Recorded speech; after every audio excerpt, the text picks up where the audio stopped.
Assalamualaikum warahmatullahi wabarakatuh. Selamat pagi, salam sehat tanpa narkoba. Kembali lagi di hari ini, Selasa 19 November 2024, berjumpa kembali di podcast Mobile Bersinar BNNP Kalsel dengan tema peran keluarga dalam pencegahan dan penyalahgunaan narkoba. Di sebelah kami sudah hadir Bapak Muhammad Ardhani, perwakilan dari BKKBN Provinsi Kalimantan Selatan. Assalamualaikum warahmatullahi wabarakatuh. Gimana kabarnya Pak Muhammad Ardhani? Alhamdulillah kabar baik, sehat Pak. Terima kasih atas kehadirannya. Mohon maaf kalau seandainya mungkin penyambutan kami agak mendadak menghubungi Bapak Ardhani karena di akhir-akhir ini mungkin kesibukan dan ya mungkin ada semangat yang perlu kita tingkatkan untuk tema kita pada hari ini. Mungkin saya perkenalkan bahwa saya Fahmi, analis penyuluhan dan layanan informasi dari BNNP Provinsi Kalimantan Selatan. Pada hari ini tema kita tadi sudah saya sampaikan adalah peran keluarga dalam pencegahan penyalahgunaan narkoba. Kita tahu tentunya bahwa penyalahgunaan narkoba merupakan masalah besar yang bukan hanya berdampak pada secara umum, tetapi juga secara khusus. Mungkin secara umum berdampak pada pemerintahan, pada masyarakat, dan pada khususnya mungkin pada keluarga. Nah, mungkin menurut pendapat Pak Ardhani, kira-kira perspektif apa kalau seandainya atau kaitannya antara penyalahgunaan narkoba ini dihubungkan dengan ketahanan keluarga? Menurut Pak Ardhani gimana Pak?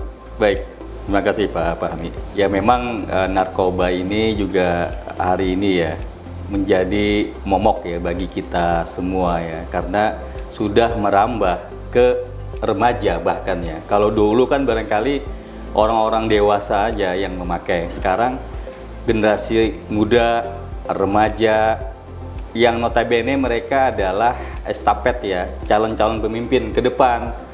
Kita miris melihat ya bahwa mereka banyak yang menjadi pengguna narkoba ya, apalagi di Indonesia ini sangat marak ya. Yang keluarga ya, keluarga ini menjadi peran vital ya dalam upaya penanggulangan narkoba ya. Nah di kita masyarakat, karena apa? Karena keluarga itu adalah institusi pertama dan utama, institusi yang terkecil di masyarakat ya, dimana karakter dan sikap remaja ini digodok mulai dari keluarga. Bila keluarga itu rusak, mohon maaf, bila keluarga itu ada broken home ya di rumah tangganya, maka itu bisa memungkinkan terjadinya kenakalan remaja, termasuk pemakaian narkoba di kalangan remaja ya. Oleh karena itu sekali lagi, keluarga ini sebagai institusi yang pertama dan utama di masyarakat, institusi yang terkecil ya, unit terkecil di masyarakat, itu menjadi vital ya peranannya dalam penanggulangan pencegahan narkoba. Oke, terima kasih Pak. Mungkin kalau kita melihat pada saat ini di masyarakat, tentunya dalam hal ini keluarga sebagai keluarga inti terkecil ya di dalam penanggulangan penyalahgunaan narkoba, kira-kira apa untuk membentengi anak-anak sehingga kedepannya penyalahgunaan ini bisa ditekan mungkin seminimal mungkin lah, apa peran-peran orang tua atau masyarakat atau entah pendidikannya atau agamanya, menurut Pak Ardhani gimana? Baik, ya tadi sebagaimana saya sampaikan bahwa keluarga ini yang merupakan unit terkecil dari masyarakat itu mempunyai peran vital ya. Jadi di sini perlunya ada komunikasi efektif antara orang tua dan remaja. Oh, jadi komunikasi ya, komunikasi. Ya. Jangan sampai nanti putus, misalnya kesibukan orang tuanya bekerja, kemudian orang tuanya yang terlalu cuek juga terhadap remajanya. Karena remaja ini adalah dia mencari jati diri. Setuju. Nah, ketika dia dibiarin orang tuanya cuek, maka dia akan mencari lingkungannya sendiri, mencari pergaulannya sendiri. Nah, ya syukur-syukur pergaulannya yang baik kan, misalnya kelompoknya pengajian, majelis taklim. Tapi kalau dia gabung dengan remaja yang memakai narkoba, nah ini masalah nanti di kalangan kita. Betul. Ya mungkin salah satu ciri khas perkotaan itu kan kadang-kadang kesibukan orang tua, Pak Ardan ya. Mungkin tadi karena hampir semua masyarakat atau keluarga itu sekarang itu suami istri bekerja, Pak Ardan nih. Nah mungkin apakah pendidikan, kemudian tadi ada faktor-faktor lain selain misalnya nih, mungkin dari segi agama atau mungkin eksternal dan internalnya, gimana menurut Pak Ardan nih? Baik, yang memang yang utama dulu lingkungan internal, Pak Fahmi. Internal. Siap. Dan juga tentunya faktor agama ini juga berperan pentingnya dalam upaya penanggulangan narkoba. Ini peran para ulama, ya kan, nasihat-nasihat para ustadz dan ustazah juga terhadap remaja. Dan juga jangan lupa di internal tadi dengan adanya komunikasi efektif itu ada satu cara, Pak Fahmi. Yaitu misalnya ya cara sederhana aja. Misalnya kita kembali ke meja makan, ya kan. Kalau ketika kita bicara komunikasi efektif di meja makan ini, misalnya HP kan disingkirkan dulu. Nah, terjadilah dialog dan komunikasi antara orang tua dan remajanya. Betul. Nah, ini yang barangkali di perkotaan sudah jarang kita lakukan. Apalagi kan kesibukan orang tua di dalam dunia pekerjaannya, tuntutan pekerjaan juga jarang terjadi lagi kumpul dengan anak-anak di meja makan. Nah, di meja makan inilah terjadinya hubungan interaksi ya, hubungan komunikasi timbal balik ya antara remaja ya dengan orang tuanya. Adanya komunikasi yang efektif sehingga tidak ada lagi batas komunikasi. Ya, dia sambil enak lah. Ya strateginya dengan presiden kita yang dulu lah, Pak Jokowi kan. Setuju. Di meja makan beliau lobby-lobby dan seterusnya. Ya, mungkin hal-hal yang dianggap sepele, Pak ya, tapi itu sangat menentukan di dalam menentukan keluarga. Karena mungkin betul apa yang kata Pak Ardan bilang bahwa sekarang tuh hampir jarang sekali kita makan bersama dengan anak. Mungkin untuk sarapan pagi kita sudah buru-buru. Nah, kadang-kadang hal-hal seperti itu akhirnya anak begitu pulang sekolah siang kita nggak ada di rumah. Ya tadi mungkin akhirnya mau menemukan jati diri sendiri.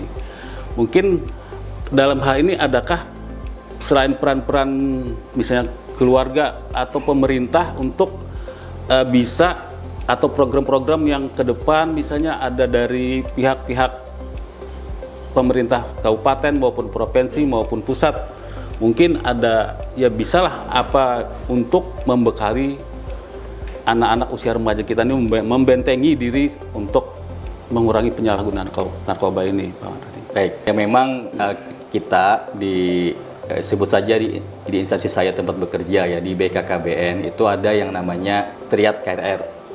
Itu ada 3 hal, Pak Fahmi, yang harus dihindari atau risiko remaja ke depan. Yang pertama adalah dia hindari seks bebas, kemudian hindari HIV/AIDS, dan yang ketiga hindari nafza. Nah, nafzanya inilah yang menjadi nanti batu sandungan untuk remaja dalam melanjutkan kehidupannya ke depan. Nah, itu yang mengenai triad KRR. Kemudian remaja itu ya Pak Fahmi ya dan Sobat Bersinar, dia ada memang dari World Bank ya, Bank Dunia itu ada 5 rumus untuk remaja. 5 yang nggak perlu banyak-banyak ya. Itu yang menjadi pedoman bagi remaja. Yaitu di Google banyak tuh. Yang pertama adalah remaja itu dia harus melanjutkan sekolah. Nah, kalau istilah kita kan sekolah, kuliah, sarjana, bagawi, hanyar kawin. Istilah kami ini di BKKBN. Ya. Jadi kata Bank Dunia dia harus melanjutkan sekolah. Pendidikan lah istilahnya. Pendidikan formal dan informal. Seperti itu. Nah, kemudian yang kedua, kata Bank Dunia, remaja itu ketika sudah lulus sekolah, lulus sarjana, dia harus mencari pekerjaan. Yaitu. Jadi itu sudah ya hukum alam lah. Yang ketiga, ketika dia udah dapat pekerjaan, maka dia harus melanjutkan kehidupan berkeluarga. Artinya kawin, ya kan? Sesuai dengan ini kan arahan pemerintah. Misalnya umur 21, 25. Nah, kemudian yang keempat, ketika dia udah kawin kan, berumah tangga, maka dia sudah harus memulai menjadi anggota masyarakat. Dia bermasyarakat nih, bersosialisasi dengan lingkungan sekitarnya. Itu remaja harus kayak gitu. Jangan berdiam diri di rumah aja main game, jangan, bahaya tuh. Nah, kemudian yang kelima, nah kata Bank Dunia yang terakhir, ini paling penting Pak, mempraktikkan hidup sehat. Nah ini yang kaitannya dengan narkoba tadi. Artinya remaja ini selain dia berolahraga, berpola hidup sehat, ya kan, kemudian makan makanan yang seimbang sesuai dengan isi piringku, juga harus menghindari narkoba. Ini sesuai dengan arahan Bank Dunia ini, World Bank. Itu rumus remaja Pak. Ini aja yang dipegang oleh remaja. Untuk kedepannya, insya Allah selamat Pak. Selamat di dunia insya Allah. Dunia dan akhirat ya. Dunia akhirat insya Allah. Mungkin saya bisa menambahkan satu ya, tapi kalau di ACC mungkin tadi selain sekolah pendidikan mungkin yang terlupakan mungkin semua orang bahwa kita harus mendekatkan diri kepada Tuhan atau Yang Maha Esa. Mungkin itu yang paling dasar bukan apa-apa, karena walaupun misalnya pendidikannya kemudian rumah tangganya mapan tapi kalau kalau agamanya yang kurang mungkin tidak semua, tapi landasan kita hidup ini mungkin agama. Mungkin itu kalau mau bisa menambahkan seperti itu. Betul sekali. Sesuai dengan Pancasila ya. Nah, sesuai dengan Pancasila, ketuhanan yang Maha Esa di nomor satu istilahnya itu.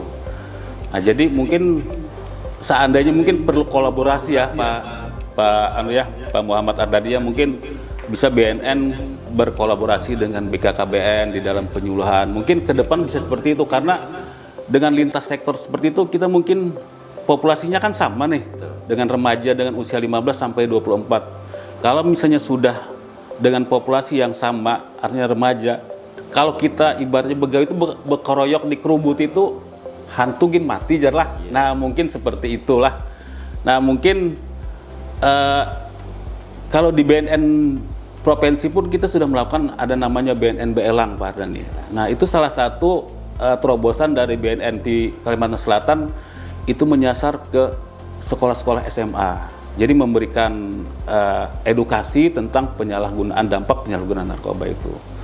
Nah, mungkin suatu saat siapa tahu kita berkolaborasi dengan BKKBN, bisa ke desa ataupun mungkin ke tempat-tempat yang mungkin populasi remajanya yang rentan dengan narkoba. Mungkin pesan-pesan terakhir sebelum kita menutup podcast ini, izin kiranya Pak Ardani bisa menyampaikan closing statement tentang ketahanan keluarga dalam penyalahgunaan narkoba ini. Baik, silakan Pak. Baik, terima kasih Pak Fahmi ya. Baik, sobat Bersinar ya yang saya hormati dimanapun mendengarkan dan melihat podcast ini, ya remaja ya. Remaja hari ini di Indonesia jumlahnya ya berdasarkan pemutakhiran data keluarga ya, data yang kami miliki, jumlah populasinya adalah 54 juta ya. Itu dari Sabang sampai Merauke ya. Ini kalau kita perbandingkan aja dengan penduduk Malaysia ya, yang jumlahnya hanya 34 juta, yaitu gabungan dari bayi, ya balita, anak-anak, remaja, pasangan usia subur, dewasa, dan lansia, 34 juta. Lah di kita 54 juta, Pak Fahmi, remaja. Iya. Artinya apa? Luar biasa nih banyaknya remaja kita. Apalagi dibanding penduduk Singapura, Malaysia, Papua Nugini, ya kan, Timor Leste, nggak ada apa-apanya. Banyak banget remaja kita. Nah nanti mulai dengan hari ini sampai dengan nanti 2030, kita akan memasuki era bonus demografi, di mana banyaknya jumlah penduduk usia produktif. Nah, ini adalah salah satu peluang bagi kita ya Indonesia untuk menghadapi bonus demografi ini. Tetapi ini juga menjadi tantangan juga Pak Fahmi ya, PR besar. Bila apa? Bila remajanya yang hari ini santai aja atau memakai narkoba atau acuh tak acuh terhadap masa depannya. Ya kata orang, bonus demografi ini menjadi pisau bermata dua. Pisau satu yang baik, pisau yang dua bisa melukai diri sendiri. Nah, melukai ini dalam arti bila remaja kita tidak mampu mengoptimalkan potensinya. Apalagi dia misalnya memakai narkoba, bahaya nih, ya kan? Dia akan menghambat tentunya masa depannya. Di sisi lain, persaingan dengan adanya bonus demografi ini begitu ketat. Persaingan ngeri banget nanti ke depannya. Sampai nanti puncaknya 2030. Artinya peluang mencari pekerjaan itu sangat sulit. Nah, dengan banyaknya jumlah remaja ini. Nah, ini mudah-mudahan menyadarkan remaja kita, Pak, untuk ya dia bersungguh-sungguh meraih masa depannya, bersungguh-sungguh sekolah dan belajar. Tentu saja harus menghindari narkoba. Apapun itu rayuan dari temannya, apapun itu bujukan dan ajakan dari remajanya.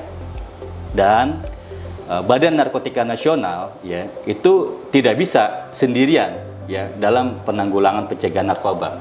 Tentunya harus didukung oleh seluruh keluarga-keluarga di Indonesia, Pak.